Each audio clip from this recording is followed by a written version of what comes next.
यद्यद् यद्यदाचरति श्रेष्ठस्तत्तदेवेतरो जनः स यत्प्रमाणं कुरुते लोकस्तदनुवर्तते. पुन्हा बघा, यद्य यच्या खाली आघात, यद्यदाचरति श्रेष्ठ तीच्या खाली आघात, ते श्रेष्ठ ष्ठच्या खाली आघात, स्तत्त स्तच्या खाली आघात, स्तत्तदेवेतरो जनः सयत् यच्या खाली आघात, सयत् प्रमाणं अनुस्वाराचा ङ कुरुते लोकस कच्या खाली आघात, लोकस्तदनु वर्तते वच्या खाली, यद्य यच्या खाली आघात, यद्यदाचरति तीच्या खाली आघात, श्रेष्ठस ठच्या खाली आघात, स्तत्तस्तच्या खाली आघात, सयत् प्रमाणं यच्या खाली आघात, प्रमाणं अनुस्वाराचा ङ कुरुते लोकस कच्या खाली आघात, तदनु वर्तते वच्या खाली आघात. यद्यदाचरति श्रेष्ठस स्वल्पविराम, यद्यदाचरति श्रेष्ठस तत्तदेवेतरो जनः, तत्तदेवेतरो जनः, यद्यदाचरति श्रेष्ठस्तत्तदेवेतरो जनः स यत्प्रमाणं कुरुते, स यत्प्रमाणं कुरुते लोकस्तदनुवर्तते, लोकस्तदनुवर्तते, स यत्प्रमाणं कुरुते लोकस्तदनुवर्तते, यद्यदाचरति श्रेष्ठस्तत्तदेवेतरो जनः स यत्प्रमाणं कुरुते लोकस्तदनुवर्तते.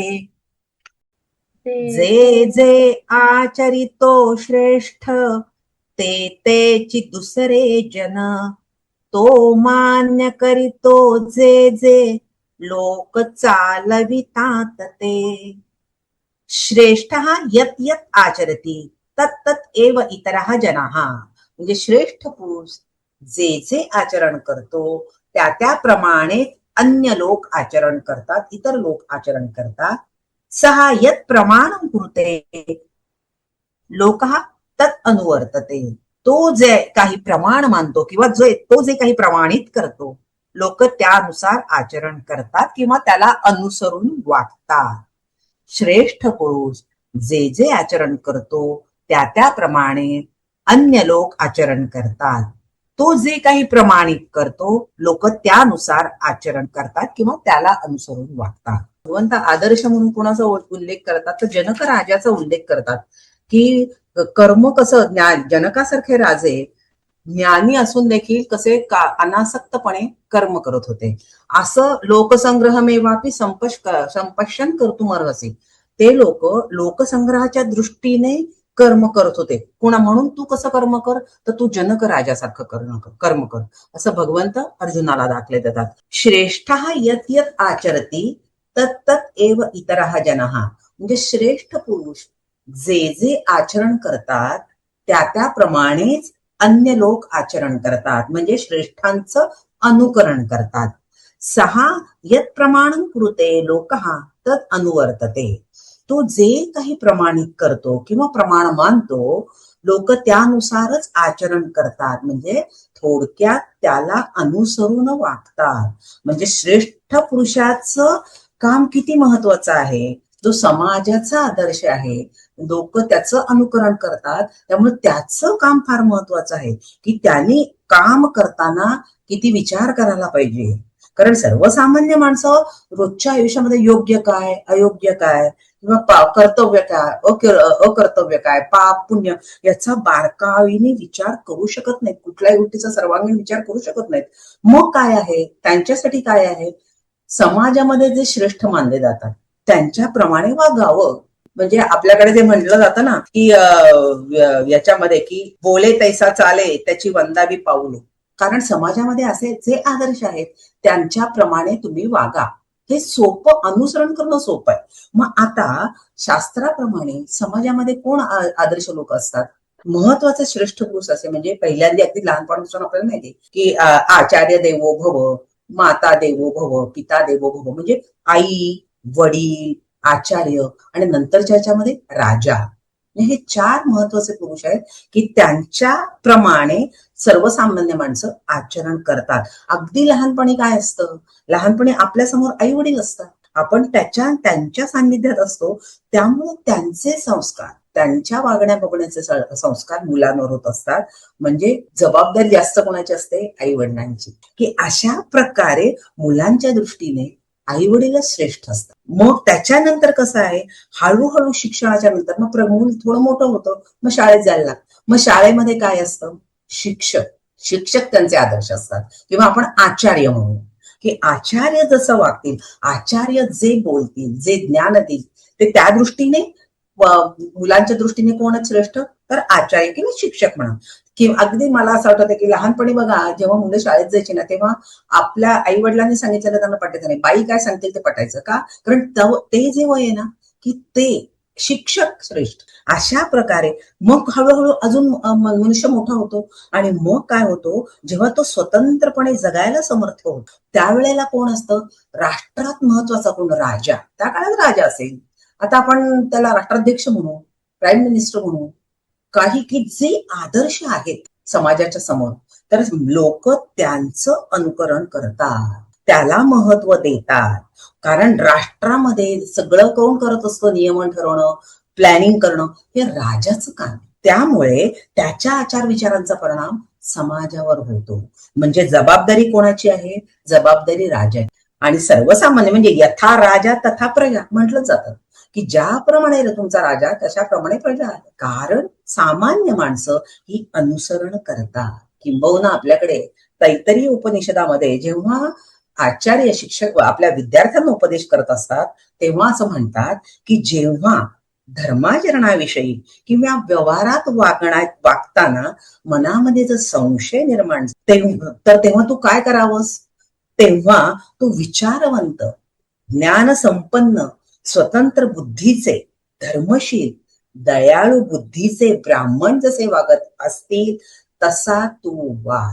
आता इथं शब्द ब्राह्मण आला की लगेच आत्ताच्या अर्थाने तो शब्द वापरायचाच नाही. श्रेष्ठ पुरुष, ब्राह्मण म्हणजे श्रेष्ठ पुरुष, समाजामध्ये स्वतंत्र बुद्धीचे, ज्ञान संपन्न जे लोक आहेत, धर्माने वागणारे जे लोक आहेत, त्यांच्याकडे बघून तू वाग, त्यांना आदर्श ठेव. म्हणजे भगवंत जे सांगतात तेच इथं वेगळ्या शब्दामध्ये सांगितलंय, की असे जे श्रेष्ठ समाजात आहेत त्यांनी समाजाला मार्गदर्शन करणं महत्वाचं आहे, कारण समाज त्यांचंच अनुसरण. मग आता श्रेष्ठ लोकांची जबाबदारी काय आहे, की त्यांनी योग्य आचरण करायचं आणि मग लोकांना नुसतं सांगायचं नाही, असं वागा तसं वागा, आधी केले मग सांगितले. आचरण फार महत्वाचं आहे. आणि कधी कधी काय होतं, नुसतं आचरण करून चालतं का, तर नाही, मग सांगावं लागतं, मी शास्त्राप्रमाणे, शास्त्र काय सांगतो, धर्म काय सांगतो. म्हणजे मी नुसतं सांगत नाही. जसं आपण म्हणतो ना, की एखादं पुस्तक लिहायचं असतं तेव्हा मग मागं एक सूची लिहिलेली असते बघा, मी कुठल्या कुठल्या पुस्तकांचा आधार घेतला, मी जेव्हा एखाद्या गोष्टीवर भाष्य करते कुठल्या कुठल्या पुस्तकांचा आधार घेतला. तसंच इथं सांगितलं पाहिजे की मी हे जे वागतो आहे योग्य आचरण केलंच पाहिजे. आणि तेव्हा मी कशाप्रमाणे वागतो, मी शास्त्राप्रमाणे वागतो, मी धर्माप्रमाणे वागतो, याचं काय झालं पाहिजे हे स्पष्टपणे शिष्यांना समजून सांगितलं. कारण का करावं लागतं असं, कारण सर्वसामान्य माणसाला योग्य काय अयोग्य काय हे ठरवण्या इतकी विवेक बुद्धी असतेच असं नाही. म्हणून काम कुणाचं वाढलंय, जो ज्ञानी आहे त्याचं आचरण, त्याचं बोलण्याप्रमाणे, बोलणं, वागणं आणि कृती, हे सगळं म्हणजे आपण असं म्हणू शकतो की उक्ती, कृती आणि वृत्ती ही कशी असली पाहिजे, योग्य प्रकारची असली, कारण लोक तुम्हाला तुमचं अनुसरण करणार आहे. स्वामी चिन्मयानंदाने असं म्हटलंय की सांगणाऱ्याला जर आचरणाचं पाठबळ नसेल तर त्याचा परिणाम बंदूक, म्हणजे सांगणाऱ्याला आचरणाचं पाठबळ असेल तर त्याचा परिणाम बंदुकीतून गोळी उडवल्यासारखा होतो. पण जर आचरणाचं पाठबळ नसेल तर नुसती गोळी नसलेल्या बंदुकीतून बार काढावा तशी काहीची अवस्था. अर्थ काय आहे याचा अर्थ, तुमची कृती करताना तुमचं आचरण चांगलं पाहिजे. सांगताना नुसतं मुलांनी असं वागायला पाहिजे, मुलांनी तसं वागलं पाहिजे, चालेल का? नाही चालणार. तुम्ही आधी स्वतः तसं वागलं तर तुमच्या बोलण्याला व्हॅल्यू, असा अर्थ आहे थोडक्यात. तसं की अशा प्रकारे अर्जुनाला का सांगितलं बरं भगवंतांनी हे सगळं? कारण अर्जुन असा आदर्श होता. पांडवांमधला श्रेष्ठ वीर अर्जुन समजला जात होता आणि हजारो वीरांचा तो आदर्श आहे. म्हणून भगवंत अर्जुनाला सांगतात की तू श्रेष्ठ पुरुष आहेस. त्यामुळे सदाचाराने, नियमांचं पालन तर तू करतोस, सदाचाराने तू वागतोस. आता काय आहे, तू श्रेष्ठ योद्धा सुद्धा आहेस. त्यामुळे तुला मानणारे, तुझ्यावर श्रद्धा ठेवणारे हजारो वीर आहेत. आता जर तू क्षत्रिय धर्माचा त्याग केलास तर हजारो वीर तुला अनुसरणार आहे. त्यामुळे तुला अत्यंत विचारपूर्वक वागलं पाहिजे. मग लोक तुला जेव्हा अनुकरण करतील तेव्हा असा विचार करणार नाही की आता ना अर्जुनाच्या मनाची अवस्था चांगली नव्हती, त्याच्या मनामध्ये ना फार वेगळ्या प्रकारचे विचार चालू होते म्हणून तो असा वागला, असं लोक नाही म्हणणार.